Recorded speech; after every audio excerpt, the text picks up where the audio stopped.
Mtazamaji, hali ilivyo nje ya uwanja wa Ali Hassan Mwinyi mkoani Tabora, hivi ndivyo ambavyo mashabiki wa Yanga Afrika wanavyotoka katika dimba hili, huko wakiwa vichwa juu, wakiwa wana furaha. Wamefurahia kweli kweli. Hii ni mara baada ya ushindi wa mabao 3-0, 3-0 ambao wameupata nje ya uwanja.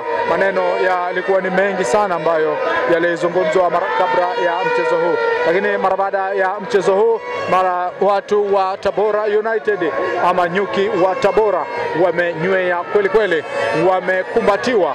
Walisema nyuki hakumbatiwe, lakini hapa tumeona nyuki akikumbatiwa. Hii inadhihirisha ukubwa wa Yanga Afrika, hii inadhihirisha ukubwa wa timu ya Yanga na daraja lake, mbingu ambayo Yanga Afrika wamejitengenezea katika ligi hii ya NBC Premier League.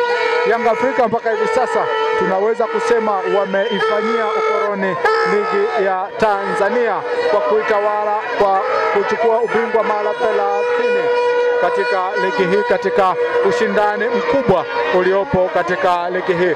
Mimi ni Atanas Kapina, endelea kufuatilia matukio mbalimbali moja kwa moja kutoka katika dimba la Ali Hassan mkoani Tabora.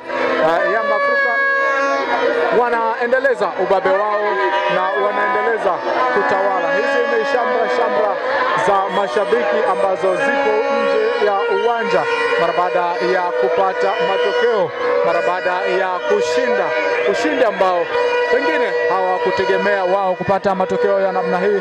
Pengine walikuwa hawajategemea kuona timu yao ikipata ushindi wa matokeo haya.